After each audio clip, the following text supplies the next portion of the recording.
Most travelers do not ruin Croatia by choosing Dubrovnik instead of Split, or Split instead of Dubrovnik.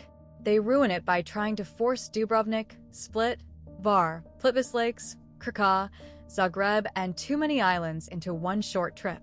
That is when the Adriatic dream starts turning into ferry confusion, long transfers, hotel changes, and less time actually enjoying the coast. Croatia looks easy to plan because it is beautiful. The coastline looks simple.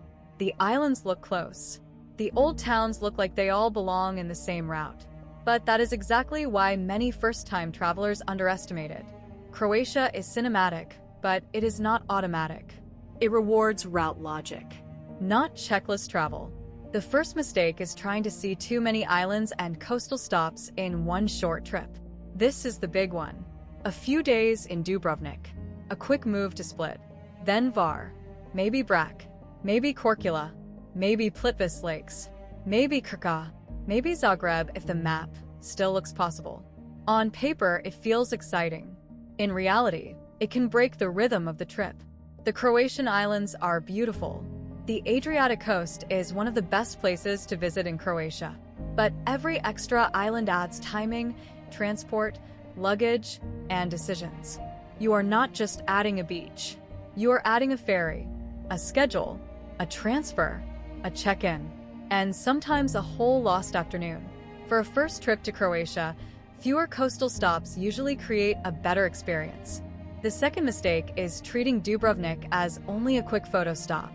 Dubrovnik is famous for a reason. The walls, the rooftops, the old town, the sea views, and the stone streets can create one of the strongest openings in Europe. But many travelers rush in, take a few photos, walk one busy street, and leave thinking they have seen it. That is not really Dubrovnik. Dubrovnik works best when you give it some breathing room. Walk the old town when it feels calmer. Find a viewpoint. Spend time near the water. Let the city feel dramatic without turning every hour into a task. If you compress Dubrovnik too much, you only get the postcard, not the atmosphere. The third mistake is underestimating Split. Some travelers treat Split like a place to pass through on the way to Hvar or another island. That is a mistake. Split is one of the most useful bases in a Croatia itinerary. It gives you old streets, waterfront energy, Diocletian's palace atmosphere, food, coast, and access to nearby islands or nature. It feels more lived in than Dubrovnik, more practical, more flexible, and for many first-time travelers, that is exactly what makes it valuable. Split is not just a transfer point. It is the place that can make the middle of your Croatia trip actually work. The fourth mistake is ignoring ferry timing, island logistics, and seasonality. This is where the dream version of Croatia meets the practical version. In photos, island hopping looks effortless. Blue water, harbors, boats, old towns, sunset over the Adriatic.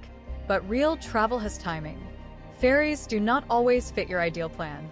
Routes can depend on season. Crowds can affect how smooth the day feels. And one delayed or awkward connection can change the rhythm of the trip. This does not mean you should avoid the Croatian islands. It means you should not build the whole itinerary around perfect ferry logic unless you have checked that the route actually makes sense. Hvar can be amazing. Island days can be unforgettable, but they work best when they are planned as real travel days, not fantasy map lines. Here is the mid-video reset. The biggest problem is not Croatia. The problem is trying to combine too many versions of Croatia into one short trip. Old Town Croatia, Island Croatia, National Park Croatia, Coastal Road Croatia, Zagreb City Croatia, Beach Croatia, Waterfall Croatia.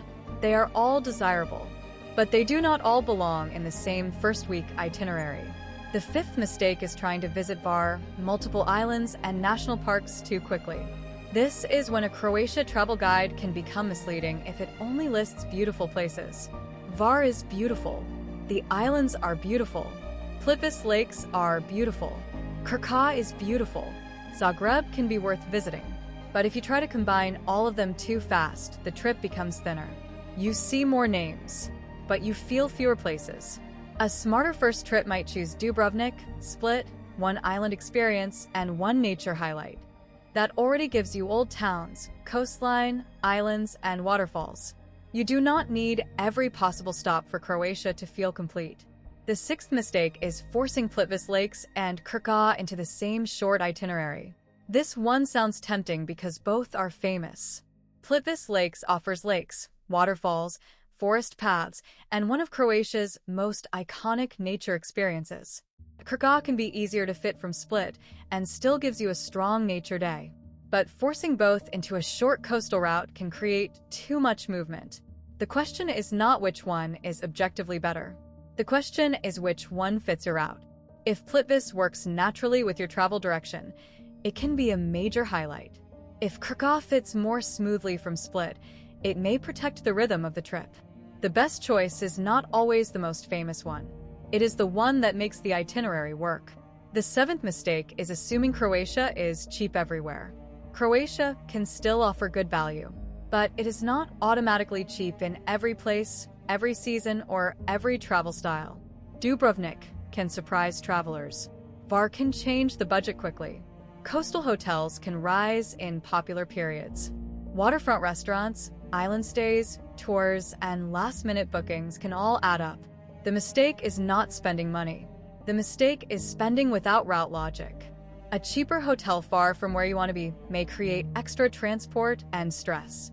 A rushed route may add more transfers. Too many islands may add more ferry costs and wasted time. Croatia travel costs are often shaped by planning decisions, not just prices.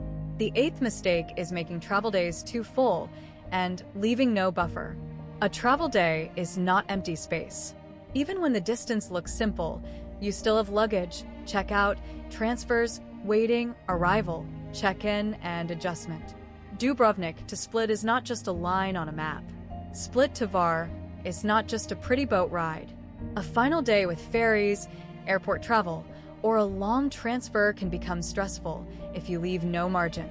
This is one of the easiest ways to ruin the end of a good trip. Croatia rewards travelers who leave useful space. Not wasted space. Useful space. The kind that keeps the route smooth. So, what is the real lesson? Croatia is not a country you need to rush. It is a country you need to sequence well. Dubrovnik and Split are strong first trip anchors. Hvar or another island can be a beautiful Adriatic highlight. Plitvice Lakes or Krka can add nature. Zagreb can fit better with more time or a different route. But with one short trip, you need to choose. The best Croatia trip is not the one with the most islands. It is the one with the smartest rhythm. Fewer islands, better ferry timing, smarter bases, one strong nature day, and enough breathing room to actually enjoy the Adriatic coast. That is how you avoid the biggest Croatia travel mistakes. If you want a simple route that avoids these mistakes, watch the 7-day Croatia itinerary next, because the way you build a route can completely change the trip.